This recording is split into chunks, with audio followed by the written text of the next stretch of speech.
सोच के देखिए, आपके घर में जो बिजली आती है, अगर वो बिजली की जो तार है वो कटी-फटी हो, टूटी-फूटी हो, तो फिर बिजली का स्टेटस कैसा रहेगा, आपको रिस्क कितना रहेगा। और कई बार क्या होता है कि बिजली का अपना लीकेज भी होता है जब पूरे के पूरे वायरिंग सिस्टम में कट-फट ज़्यादा होती है तो। कुछ ऐसा ही होता है हमारी जो डिफेक्टिव नर्व के साथ में। जब नर्व हमारी हेल्दी नहीं होती है, डैमेज होती है या वो पूरी तरह से स्वस्थ नहीं होती है, तो कुछ ऐसा ही होता है हमारे शरीर के साथ में कि कहीं पर तो सूनपन हो गया, कहीं पे जो है करंट जैसा लगता है, कहीं पे चींटियाँ जैसी चलती है, कहीं पर पेन होता है। ये सारी प्रॉब्लम फेस करनी पड़ती है जब हमारी नर्व्स में प्रॉब्लम आती है। नर्व बेसिकली हमारी बॉडी का एक कम्युनिकेशन सिस्टम है जो एक जगह से मैसेज लेके दूसरी जगह पर पहुंचाता है। आपके ब्रेन से, स्पाइनल कॉर्ड से मैसेज शरीर के सभी हिस्सों तक पहुंचाता है और वहां पर क्या चल रहा है उसका पूरा अपडेट जो है लेके ब्रेन तक लेके जाता है ताकि ब्रेन उसी हिसाब से काम करे। मान लीजिए अगर आपने ठंडी जगह पे हाथ लगाया है तो आपको ठंडा फील होगा। ये देखिए कितनी कितनी क्विकली होगा, हाथ लगाते ही ठंडा पता लगेगा। तुरंत मैसेज वहाँ से आपने हाथ टच किया, तुरंत ब्रेन में गया, आपको सेंसेशन जो है फील हुई कि ठंडा है। और फिर अगर वही चीज़ अगर आप बहुत गर्म पे लगाते हो तो तुरंत अपना हाथ पीछे खींचते हो। वो इसी वजह से होता है क्योंकि आपके नर्व का कंडक्शन सही है, ये कम्युनिकेशन सिस्टम सही काम करता है। लेकिन कभी कभी कई सारे विटामिन जैसे होते हैं जो आपकी डाइट में सही से आप नहीं ले रहे हो, या आपका फूड पैटर्न या आपका लाइफस्टाइल अगर सही नहीं है तो कई बार इनके अंदर प्रॉब्लम भी होती है, ये डैमेज होती है, ये सही से काम नहीं करती है, सही से मैसेज नहीं लेके जाती है, तो आपको कई तरह की परेशानियाँ झेलनी पड़ सकती है। तो अब बात यह है कि जितनी भी हम लोग रूटीनली डाइट खाते हैं उन रूटीन डाइट में ये ज़्यादातर चीज़ें होती है, लेकिन हम कभी ध्यान नहीं देते हैं। और इस चक्कर में कई बार लोग क्या है कि कभी समझते नहीं इन चीज़ों को। कई बार कोई लोग जो ओवर फास्टिंग करते हैं, बहुत ज़्यादा मतलब वेट कम करना है तो मुझे फास्ट करना है, तो उससे क्या आता है कि न्यूट्रिशन जो है अफेक्ट होता है। या फूड सेलेक्टिव है, उन सिचुएशन में जो है आपके अंदर वाइटामिन्स की, मिनरल्स की डेफिशिएंसी होगी, जिसका सीधा सीधा फ़र्क आपकी नर्व्स के ऊपर भी पड़ेगा। तो आज हम बात करेंगे उन वाइटामिन्स के बारे में जो आपकी नर्व्स की हेल्थ के लिए ज़िम्मेदार होते हैं। यानी कि अगर ये वाइटामिन्स की कमी होगी तो आपका जो नर्व का काम है वो सही से नहीं होगा।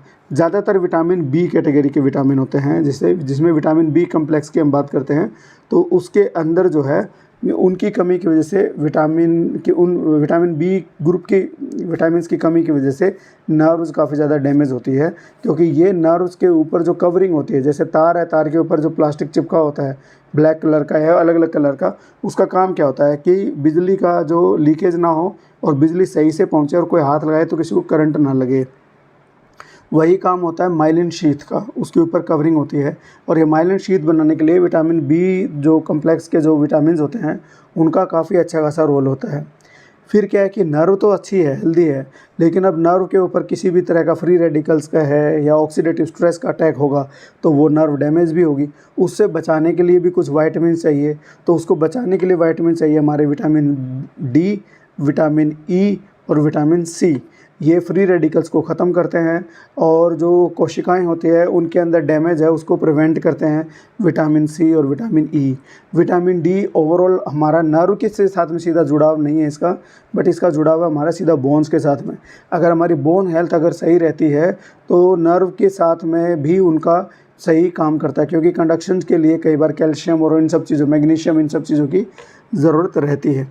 तो अब देखिए, मेरा जो मैसेज था, सिंपल सी बात है कि वीडियोस बहुत सारे बनाए हुए विटामिन बी के ऊपर भी आपको कई सारे वीडियोस मिलेंगे, कौन कौन सी डाइट में मिलेंगे, लेकिन मेरा ज़्यादातर कंटेक्स्ट यही रहता है कि अगर किसी चीज़ की साइंस आप सही समझ लेते हो तो फिर आपके लिए मन में उसके लिए एक्शन लेना आसान होगा। आप भरोसा कर सकते हो कि हाँ ये सही बात है, ये साइंस इसके पीछे ये है, तो आप ज़्यादा सही से काम करोगे उसके बारे में। तो इसलिए अगर आप चाहो तो वीडियो यहीं पे छोड़ के भी जा सकते हो, अगर आपके पास समय नहीं है बाद में देख लेना। लेकिन अगर आप सारी साइंस जान के जाना चाहते हो तो फिर आप इस वीडियो में आखिर तक बने रहिए। तो सबसे पहले बात आती है विटामिन बी1 की, जो है थायमिन। जो थायमिन होता है ये बेसिकली हमारी बॉडी में एनर्जी को प्रोडक्शन करता है। ग्लूकोज से एनर्जी प्रोडक्शन करने के लिए जो प्रोसेस होती है उसमें अगर थायमिन नहीं होगा तो प्रोसेस ही ढंग से नहीं हो पाएगी। सो थायमिन की कमी की वजह से जो है पेरिफेरल न्यूरोपैथी हो जाती है, जो दूर की जो हमारी बॉडी के एक तो सेंट्रल नर्व्स होती है जो स्पाइनल कॉर्ड और इससे जुड़ी होती है, जो दूर की नर्व्स हैं उनके अंदर उसका जो है काफ़ी इफ़ेक्ट पड़ता है। और इसकी वजह से जो बेरी करके डिजीज़ हो जाती है, आजकल स्कूलों में भी पढ़ाई जाती है, जिससे दिल पे, नर्व्स पे और दिमाग पे, तीनों चीज़ों पे फ़र्क पड़ता है।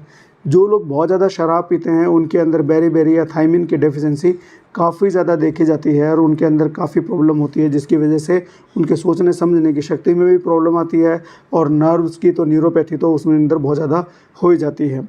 फिर आता है विटामिन B6। विटामिन B6 इसको बोलते हैं हम पायरिडॉक्सिन भी बोलते हैं। पायरिडॉक्सिन भी जो क्या करता है कि जो न्यूरोट्रांसमीटर्स होते हैं, जो नर्व के एक जगह से दूसरी जगह को मैसेज को कन्वे करने के लिए ट्रांसमीटर्स होते हैं, जिसको नर्व के अंदर जो ट्रांसमीटर्स होते हैं उसको बोलते हैं न्यूरोट्रांसमीटर्स। सो न्यूरोट्रांसमीटर्स जो होते हैं उनको सिक्रीट करने का, उनको बनाने के लिए, जैसे नॉरएपिनेफ्रिन है या गाबा है या सीरोटोनिन है, उनको बनाने के लिए विटामिन B6 का काफ़ी अच्छा खासा रोल होता है, तभी ये कम्युनिकेशन सही से काम करता है। अगर ये सही से काम नहीं करेगा तो फिर वो क्या होता है कि नर्व के अंदर डैमेज होगा और ये मैसेज भी सही से पहुंच नहीं पाएगा। अगला विटामिन है विटामिन B9, जो कि होता है कि फॉलिक एसिड। विटामिन B9 होता है वो हमारी जो कोशिकाओं की को में एनर्जी प्रोडक्शन करने के लिए या फिर उनको मेंटेन करने के लिए, कोशिकाओं को मेंटेन करने के लिए विटामिन B9 की ज़रूरत होती है। और जो नर्व्स की जो ग्रोथ के टाइम पे हमारे जो होता है छोटा बच्चा जब होता है प्रेगनेंसी के टाइम पे, उस बच्चे की ग्रोथ के लिए भी फॉलिक एसिड की ज़रूरत होती है।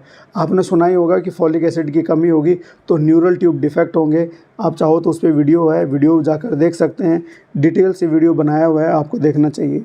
जो हमारी बॉडी में DNA और RNA होता है उनका जो सिंथेसिस होता है, उस सिंथेसिस की प्रोसेस के अंदर फॉलिक एसिड का काफ़ी अच्छा खासा रोल होता है। फॉलिक एसिड की कमी होती है तो अनीमिया भी होता है, क्योंकि लाल रक्त कोशिकाओं के अंदर जो सही से ये जब चीज़ें नहीं बनती है तो ये प्रॉब्लम आती है। फॉलिक एसिड और विटामिन B12 दोनों की वजह से ही जो है अनीमिया हो सकता है।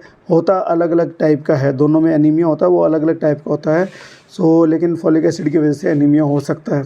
अगला आता है विटामिन B12, जिसको कोबालामिन भी कहते हैं। B12 जो बढ़ती उम्र के साथ में तो इसका अब्जॉर्प्शन ही शरीर जो है शोषण ही कम कर लेता है ऑटोमेटिकली, तो B12 तो बुज़ुर्गों में तो बहुत ज़्यादा ज़रूरी होता है। उसके अलावा जिनको कोई लंबी बीमारी होती है उनके अंदर भी विटामिन B12 की कमी हो जाती है। जो बहुत ही सिलेक्टिव फूड खाते हैं, जो और मान लो नॉन वेजिटेरियन फूड खाते नहीं है, सिलेक्टिव फूड भी खाते हैं, तो उनके अंदर विटामिन B12 की कमी हो जाती है। या फिर जो मिल्क या मिल्क से बने प्रोडक्ट भी नहीं खाते हैं तो विटामिन B12 की कमी उनको देखने में मिलती है। विटामिन B12 का मोटा काम होता है माइलिन शीथ को बनाने के लिए, जो हमारी नर्व के ऊपर जो माइलिन शीथ होती है। अब सिंपल सी बात है, माइलिन शीथ जो है टूटी फूटी होगी तो मैसेज सही से जाएगा ही नहीं। मैसेज पहुंचाना है यहाँ पे, वो आधा टूटा फूटा मैसेज पहुंचेगा तो शरीर उसी हिसाब से काम करेगा, तो उसी हिसाब से आपको दिक्कतें आएंगी, जैसे चींटी चलने की, नमनेस की, बर्निंग सेंसेशन तक की जलन जैसी महसूस होना, ये भी विटामिन B12 की वजह से हो सकती है। बहुत ही डिटेल में वीडियो बनाया हुआ है। शिकायत मुझे आप लोगों से ये है कि आप लोग देखते नहीं हैं, मुझे बताते भी नहीं है कि वीडियोज़ में क्या कमियां हैं, ताकि हम उसको इम्प्रूव करें। बट चलिए, जब तक आप बताओगे नहीं तब तक मैं ऐसे ही वीडियो बनाता रहूँगा। लेट्स सी कि कब तक मैं कब तक खींच सकता हूँ इसको।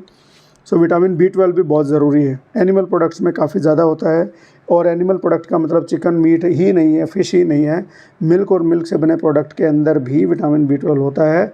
एग के जो है वो उसके अंदर भी एक इम्पॉर्टेंट कंपोनेंट होता है, तो ये आप चीज़ देख सकते हैं। फिर आता है विटामिन E।